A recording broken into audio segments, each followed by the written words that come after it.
Here is part one of our interview with Alan Watt. Alan is an author, radio host, and deep researcher into the New World Order's long-term strategy of eugenics and more. I'm Alan Watt, and I've been following politics and geopolitics for a good part of my life.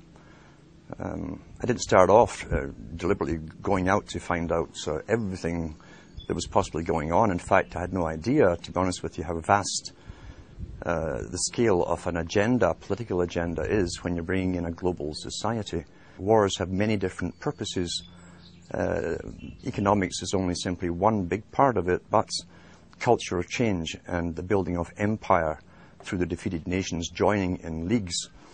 Every country was basically signing the same laws, and had been in my whole life, at the same time, that affected their societies. Laws were introduced and bills were introduced unbeknownst to the people in those countries that it was being introduced in their neighboring countries or even across the water somewhere at the same time.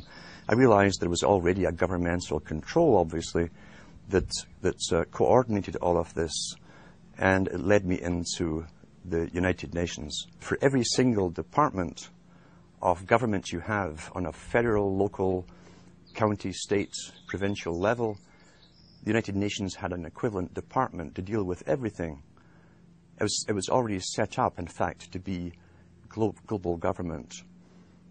H.G. Wells said at the League of Nations, which was the embryo for the United Nations, he said, this is the nucleus of the world governments, when eventually all laws will come from there, be passed and signed into law by treaty of all the member countries. Eventually, we won't even have to go through the farce, and that's what it is, of voting in parties or candidates, because in the latter part of the 20th century and now into the 21st century, we're being trained, rather obviously, to simply accept rule by experts, rule by scientists, rule by professionals, and that's what they mean when they call governance. That's the term used.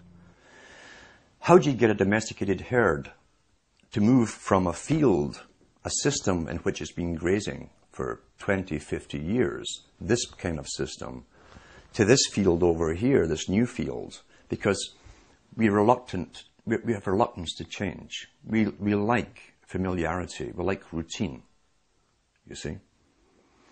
You do it by various techniques, one of which is revolution. Most revolutions are bloodless. You have cultural revolutions, sexual revolutions.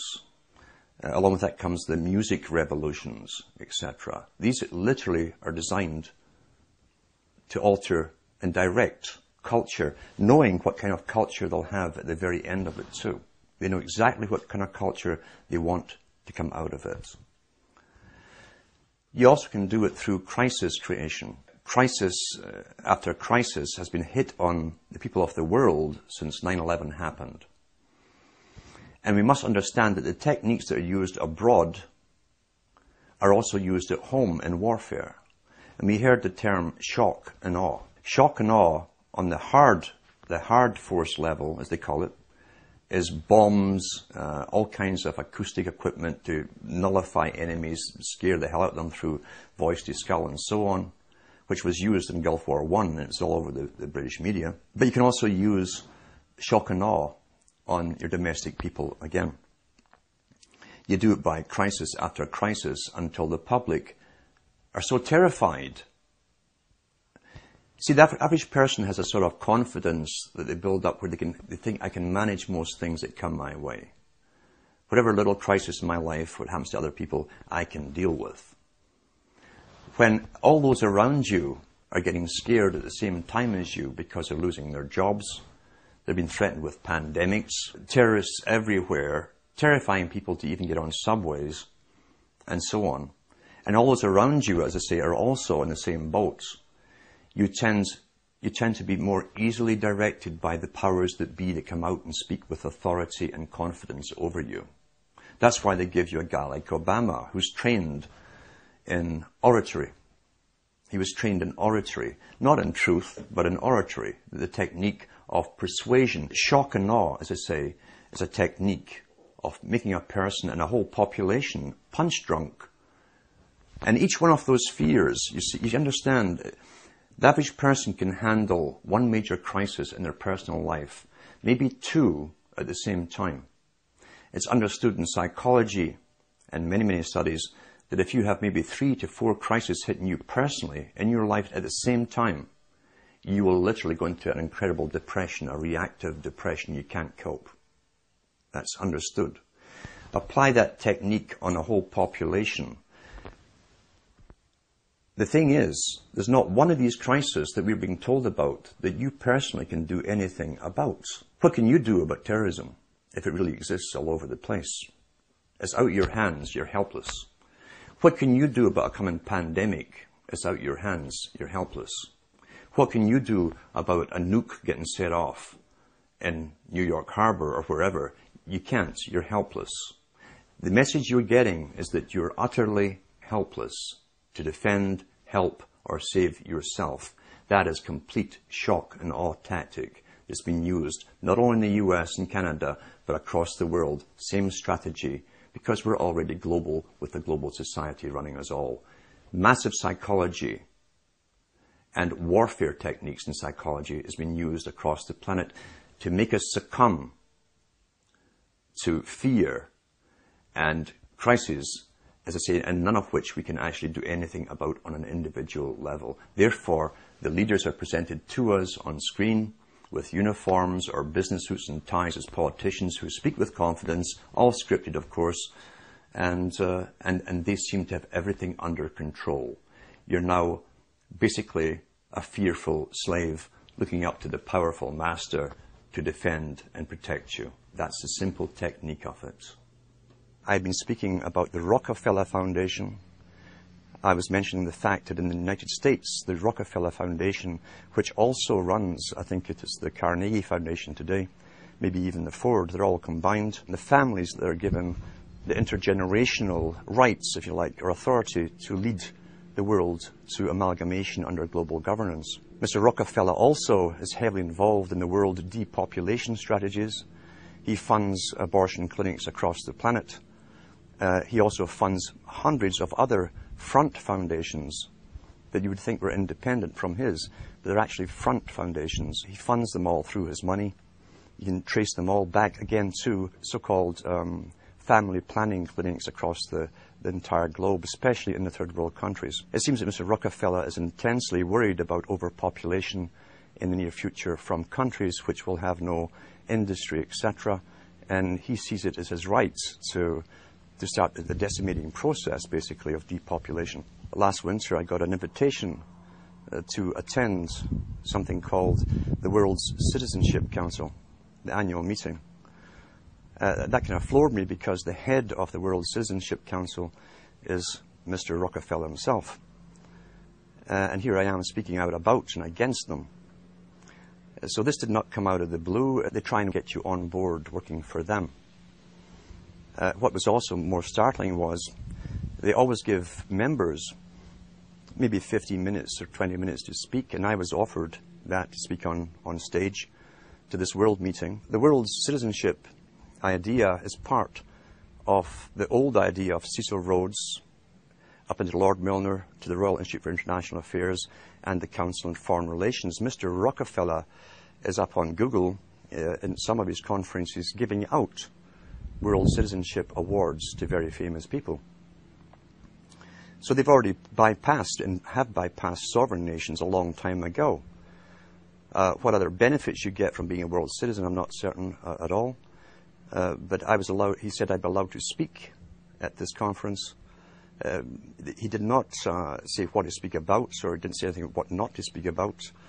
And he also said that, this chairman, of course, who wrote to me, he also said that I'd be allowed to participate in the round table groups which come after. The round table society is very, very important because the round table societies were set up as far back as the Milner Society and the Rhodes Foundation. They came out with the first round table societies. What they do is take the topics that are discussed at the main meetings, then they split off different tables to specialize in certain aspects of the speeches they've heard and find ways how to implement them into reality through media, promotion, various methods of propaganda, and so on. I did not attend. I was tempted to go just to see if they would ask me not to speak about certain things, but it was the middle of winter, and the journey to this university would have been pretty hectic anyway, and I was so busy. But you will be approached, and that's not the first time I've been approached to do this kind of thing. You'll find that some people are bought over. I should go back to Lord Bertrand Russell on this topic, because Lord Bertrand Russell said in one of his own books, the same book, in fact, where he talks about those children who manage to escape the indoctrinations, who have intelligence and an ability to communicate to others, must be brought on board the system, employed by the system, bribed into the system if possible. That generally works with most people. He said, otherwise we shall have to eliminate them, because they did not want people around who understood an agenda that the general public are unaware of. Didn't want these people with the ability to communicate information, documented information, in a fashion that people understand out in the community where they could spread this word. That ties in with Mao Zedong, who said he was not afraid of armies. His worst fear was someone with a good idea, a great idea, a unique idea, and the ability to communicate it. So that is how they treat basically people with information. First comes the invitation to join them. Many people do. As I say, Bertrand Russell backed that up by saying if they can't be brought on board, they must be literally eliminated from the public arena. That's how seriously they take this agenda at the top. They don't mess it around. The reason I think they don't simply come out and kill you straightforward is they don't have to do a messy job. There's many ways of killing you, especially in this day and age. But I think, to be honest, they're so arrogant right now at this moment. They're not too worried about the mass of the general population who are indoctrinated and updated with their indoctrination daily from television, as one example. About 100 years ago, this big organization with many branches, they wanted to rule the world basically using Britain as a nucleus of a system, an embryo, which also was going to be joined with the US under the Anglo-American establishment, wrote about the kind of culture and the changes of culture over a 100-year period that they would actually design. We're all tribal to an extent. That's why we even bother to vote for a tribal leader. This is well understood. That's why we're supplied with these leaders. And because the average man was to become more disengaged from his own destiny as the expert class arose, it was decided that the males would get their outlet, basically, gradually becoming helpless as males, through sports. Therefore, they'd have a tribal team they could identify with. They could cheer them on as though they were winning. In their own personal lives, they were getting nowhere. They were getting disenfranchised, in a sense, as experts took over decision-making for them in all kinds of fields. So this was psychology at use, planned before they even implemented the sports. When radio came along, of course, they used that to the maximum. Sports for the men, radio soaps, basically, for the women. And then in came television, as I say, with its alpha state, its hypnotic state. It took off. It really, really took off. And men became glued to the sports shows. The big think tanks, and we've had think tanks to do with always planning the future and how they would create societies and even different cultures within 100 years, say, from this type of society to that society to the next society, how they'd implement it, again, always through the youth culture, which is easy to do if you have universal education. You can always mandate the same system, same culture to be taught to the youth. However, as I say, since the 1960s, once television really, really took off, sports used to only come out on Saturdays. And over a 10-year period, it gradually came on every night of the week. Until today, we have even sports channels, sports. And you see guys who are sitting home who are basically powerless at work. They have bosses. They're powerless on the roads. There's police and traffic wardens and cops watching them. They have no means to feel strong. And so they tend to watch sports as a substitute. They project themselves into a game which they never participate in.